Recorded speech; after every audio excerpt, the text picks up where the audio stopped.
स्वराज्य पक्षाचे नवी मुंबईचे नेते अंकुश बाबा कदम आज शिंदेंच्या शिवसेनेत पक्षप्रवेश करणार आहे। एकनाथ शिंदे यांच्या उपस्थितीत आज वाशीतील विष्णुदास भावे या ठिकाणी हा पक्षप्रवेश सोहळा पार पडणार आहे। आपल्यासोबत थेट जोडले गेलेले आहेत स्वराज्य पक्ष नेते अंकुश कदम। अंकुशजी, खरं तर तुमचं TV9 मध्ये स्वागत आहे। आम्ही 2 दिवसापूर्वी देखील आपल्याला गाठलेलं आपण शिंदेंचा जो साहेबांची जी बैठक होती त्या बैठकीमध्ये आपण उपस्थित होता। ठीक आहे, तेव्हा देखील आम्ही तुम्हाला प्रश्न विचारलेला, आपण पक्षप्रवेश करत आहे। खरं तर तिथे आता पूर्णविराम लागलेला आहे आणि आपण आज पक्षप्रवेश करत आहात। पहिली भावना काय? नक्कीच एक सर्वसामान्यांचं नेतृत्व म्हणून काम करण्याची संधी मला स्वराज्य पक्षातून मिळाली आणि आदरणीय आमचे दैवत छत्रपती संभाजीराजे यांच्या विचाराने नेहमीच आयुष्यभर चालण्याची मी या ठिकाणी भूमिका घेतली। परंतु येणाऱ्या निवडणुकीमध्ये स्वराज्य पक्ष निवडणुका लढवणार नसल्यामुळे आज आम्ही हा निर्णय घेतोय। कारण आमची स्थानिक मुलं किंवा स्थानिक नेतृत्व घडवणे हा सगळ्यात महत्त्वाचा अजेंडा आहे आणि मग त्यांना आम्ही आज खऱ्या अर्थानं न्याय द्यायचा असेल तर दुसरा कुठलाही पर्याय नसतो। आणि सर्वसामान्यांचं नेतृत्व म्हणून, जनतेचं, लोकांचं नेतृत्व म्हणून महाराष्ट्राने एकनाथ शिंदेसाहेब यांना स्वीकारलेलं आहे आणि म्हणून आमच्याही सर्व स्वराज्याच्या नवी मुंबईच्या परिवाराने ठरवलं की आता आपण एकनाथ शिंदेसाहेब यांचं नेतृत्व स्वीकारून या नवी मुंबईमध्ये विस्थापितांचा लढा उभा करून प्रस्थापितांना धडा शिकवण्याचं काम या ठिकाणी करायचं आहे। खरं तर अंकुशजी, आपण पाहतो की तुम्ही आज पक्षप्रवेश करत आहात। शेवटी अखेर तुम्ही स्वराज्य पक्षाला रामराम करताय। अनेक पक्ष होते, मात्र शिंदेंची शिवसेना का? आपण पाहिलं असेल की हा उठाव झाला, एक क्रांती केली आणि एकनाथ शिंदेसाहेब यांनी जवळजवळ 50 आमदार घेऊन ही क्रांती केली। आणि असं असताना आपण या विधानसभेमध्ये पाहिलं असेल की त्या 50 मधला एकही माणूस असा नसेल की तो खऱ्या अर्थाने त्याला न्याय मिळाला नाही आहे। प्रत्येकाला पुन्हा आमदार बनवण्याचा ज्यांनी शब्द दिला होता तो शब्द पूर्ण केला। काहींना विधान परिषद दिल्या, काहींना खासदारकी दिल्या, पण येणाऱ्या प्रत्येक साथीदाराला जो शब्द दिला होता तो पूर्ण करण्याचं काम आदरणीय एकनाथ शिंदे साहेबांनी केलं। आणि म्हणूनच शब्दाला जाणणारा नेता म्हणून ज्यांची ओळख आहे त्यांच्या नेतृत्वात काम करण्याची आमची सर्वांची इच्छा झाली। खरं तर आपण पहिल्यांदाच उमेदवारी आपण घेतलेली स्वराज्य पक्षाकडून। इथले जे बलाढ्य नेते म्हणून मानले जातात आमदार गणेश नाईक यांच्या विरोधात आपण उभे देखील होता, तेव्हा देखील राजाने आपल्याला सपोर्ट केला। मात्र पुन्हा एकदा आपण आता शिवसेनेच्या पक्षामध्ये आपण आज पक्षप्रवेश करत आहात, तर काय वाटतं, काय मोठं पद वगैरे काय देणार आहे, असं काय आश्वासन दिलेलं आहे? हे आदरणीय एकनाथ शिंदेसाहेब आणि सर्व वरिष्ठ लोक ठरवतील की पद काय द्यायचं। पण मी मनापासून आज शिवसैनिक म्हणून सुरुवात केलेली आहे आणि आम्ही सगळेजण भगव्याचे रक्षक म्हणून काम करणार आहोत आणि त्याच्यात तिथे भगवा होता, इकडेही भगवा आहे आणि भगव्यासाठी काम करायचं हा आमचं ध्येय आहे। खरं तर पालिकेच्या निवडणुका देखील जवळ येत आहेत, तर आपलं विजन काय असणार आहे? पालिका निवडणुकीमध्ये महायुतीचा भगवा ध्वज नवी मुंबई महानगरपालिकेमध्ये फडकवायचा हे आम्ही निश्चित केलेलं आहे। आणि कुठल्याही वैयक्तिक प्रस्थापितांचा झेंडा नाही आहे, तो महायुतीचा आहे। घराणेशाहीचा झेंडा नाही, तर महायुतीचा झेंडा फडकवण्याचं काम आम्ही या ठिकाणी करणार आहोत। खरं तर आम्ही बाहेर देखील बघतो, आपले मोठमोठे कटआउट लागलेले आहेत। महाराष्ट्राचा बुलंद आवाज फक्त अंकुश बाबा कदम। नक्कीच बऱ्याच संघटनांच्या, महाराष्ट्रातला मराठा क्रांती मोर्चा असू द्या, मराठा समाजाच्या मुवमेंट्स असू द्या, याच्या माध्यमातून सातत्यानं महाराष्ट्रभर काम करण्याची संधी मिळाली। स्वराज्य पक्षाच्या माध्यमातून महाराष्ट्र काम करण्याची संधी मिळाली आणि महाराष्ट्रातून असंख्य बांधव आज या सोहळ्यासाठी येणार आहेत। आपण पाहिलं असेल तर कमीत कमी 400-500 गाड्या घेऊन या ठिकाणी सर्व आमचे महाराष्ट्रातून सहकारी येणार आहेत। आणि म्हणून ज्या जनतेनं महाराष्ट्राने मला प्रेम दिलं आहे त्यामुळं इथल्या आपल्या कार्यकर्त्यांनी तसा उल्लेख केला असेल। खरं तर नवी मुंबईमध्ये 2 विधानसभा येतात, त्यामध्ये बेलापूर असेल किंवा पनवेल असेल, त्यातून देखील काही आपले जे कार्यकर्ते आहेत किंवा आपले जे वरिष्ठ पदाधिकारी आहेत ते देखील पक्षप्रवेश आज करणार आहेत। नक्कीच या ठिकाणी स्वराज्य पक्षाचे हजारो कार्यकर्ते शिवसेनेमध्ये प्रवेश करणार आहेत आणि येणाऱ्या पुढच्या काळात त्याच्याही पेक्षा जास्त इतर पक्षांचे ही कार्यकर्ते शिवसेनेमध्ये प्रवेश करतील अशी आमची खात्री आहे। विधानसभेमध्ये आम्ही पाहतोय की आपला एक अजेंडा छानच होता की नवी मुंबईच्या ज्या समस्या त्या आपण जाणून घेतल्या होत्या. आता पुन्हा महानगरपालिका येते तर नवी मुंबईकडे अनेक अशा समस्या आहेत. तर प्रथम समस्या आज एकनाथ शिंदे आपल्या भेटीसाठी येतात आहे. आपण पक्षप्रवेश करणार आहात तर प्रथम समस्या ती तुम्ही त्यांना काय सांगणार आहात? नक्कीच या नवी मुंबईमध्ये ही नवी मुंबईचे खरे शिल्पकार कोण असतील तर इथले स्थानिक भूमिपुत्र, इथले कष्टकरी माथाडी कामगार असतील. आणि या कामगारांच्या प्रत्येक घामाच्या थेंबातून ही नवी मुंबई घडलेली आहे. आणि अशा परिस्थितीमध्ये आज आमच्या कुटुंब रचना असतील, म्हणजे काबाड कष्ट करण्यासाठी इथं आलेले आमचे सगळे बांधव आहे, त्यांची घरं त्यांनी कुठेही त्यांना ते वट्टे भेटले आणि त्याच्यामध्ये त्यांनी बांधकाम केलं. गरजेपोटी कुटुंबाचा विस्तार झाला, मुलांची मुलं अशा प्रकारे झालं.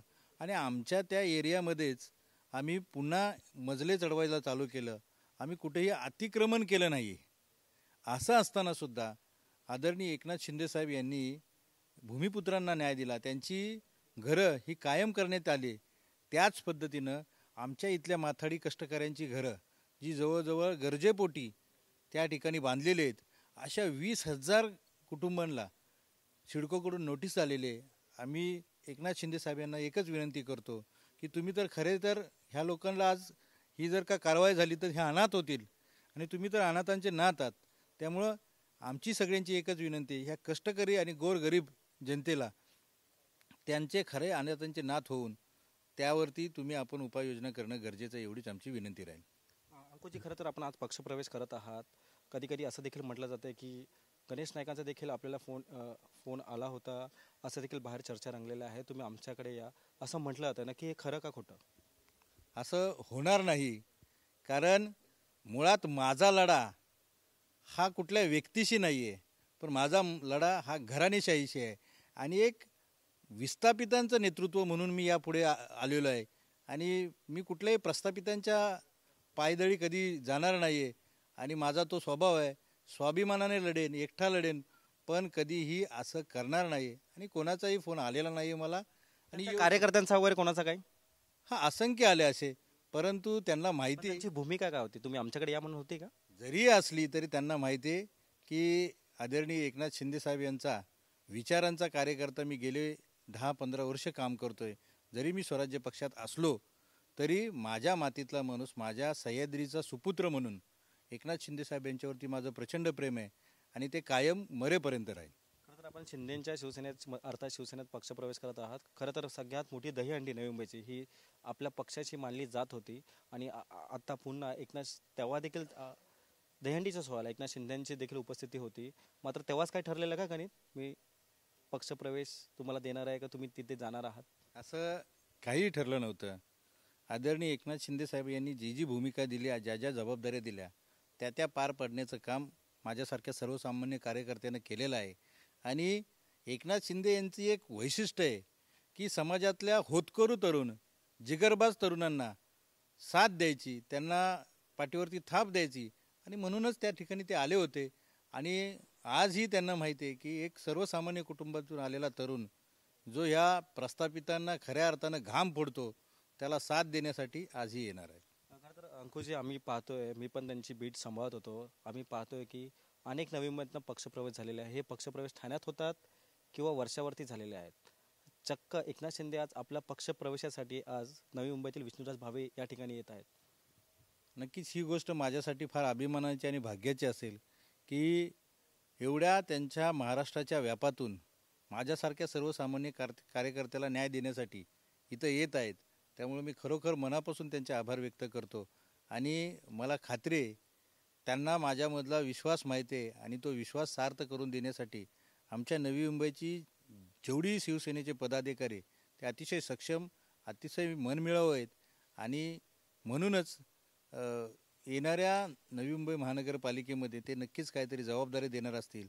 आणि ती जबाबदारी स्वीकारून आम्ही खऱ्या अर्थानं शिंदेसाहेबांचे हात बळकट करण्याचं काम करू. खरं तर एक शेवटचा प्रश्न, मराठा बांधवाचं आपल्यावरती खूपच प्रेम आहे. आता माथाडी वर्गाचं देखील आणि माथाडी बांधवाचं देखील प्रेम आपणास पाहायला मिळतं आहे. कसं बघता? कारण की माथाडीचे अनेक प्रश्न देखील आहेत. 2 दिवसापूर्वी या ठिकाणी मुख्यमंत्री देखील आले होते, तेव्हा देखील त्यांनी आश्वासन देखील दिलं होतं की माथाड्यांना देखील घरं मिळणार आहेत. त्यात सिडकोधारकांनी देखील तिथे अपवाद घालण्याचा प्रयत्न केला होता. मात्र देवाभाऊ म्हटले की आम्ही सिडकोच्या घराचे जो प्रश्न आहे तो 15 दिवसामध्ये सोडवण्याचा प्रयत्न करू किंवा बैठक लावू. तर आता माथाडी वर्ग देखील तुमच्या बाजूने उभा आहे, तर त्याकडे कसं पाहता? अगदी खरंच आहे की माथाडी कुटुंबातूनच आम्ही सगळेजण आलेलो आहोत आणि ह्या नवी मुंबईमध्ये एक दरीखोऱ्यातून सह्याद्रीच्या कुशीतून आलेली ही सगळी मुलं आहेत, ही सगळे कुटुंब इथं आणि ही कुटुंब माझी कुटुंब इथं आणि त्यांना मी त्यांचा वाटतो. म्हणून खरोखरच की त्यांच्यामधला एक भाऊ, त्यांचा एक मुलगा हे सगळं आज शिवधनुष्य पेलतोय आणि म्हणून त्यांना सार्थ अभिमान आहे. आणि त्यामुळं सातत्यानं आजच नाही, गेले 10-15 वर्ष नवी मुंबईतले सगळे माथाडे असतील, मराठा समाज असेल, इतर समाजातले सगळे बांधव असतील, हे सगळेजण एक विरोधक म्हणजे सत्ताधाऱ्यांच्या विरोधात काम करणारा एक सक्षम चेहरा म्हणून माझ्याकडे बघतात आणि मी तो सार्थपणे पार पाडण्याचं काम करेन. धन्यवाद. खरं तर आपल्यासोबत हे होते स्वराज्य पक्षाचे माजी नेते अंकुशजी कदम. यांचं असं देखील म्हणणं आहे की मी एक सर्वसामान्य घरातनं मोठा झालेलो आहे व तसेच मराठा बांधवांचा असेल किंवा माथाडी वर्गांचा असेल, सगळ्यांचं प्रेम माझ्यावरती आहे. मात्र मला गणेश नाईकांचा फोन आला नसून त्यांच्या कार्यकर्त्यांचे देखील ऑफरसाठी फोन आले होते. मात्र माझं जे प्रेम आहे ते निष्ठेशी आहे. त्यासाठी मी आज मोठ्या हृदयाने शिवसेनेचा भगवा जो ध्वज आहे तो हाती घेत आहे आणि मी घराणेशाहीला उत्तर देणार आहे, अशी जी त्यांनी कडक प्रतिक्रिया TV9शी बोलताना व्यक्त केलेली आहे. कॅमेरा पर्सन योगेश सावंतसह मी रवी खरात, TV9 मराठी, नवी मुंबई.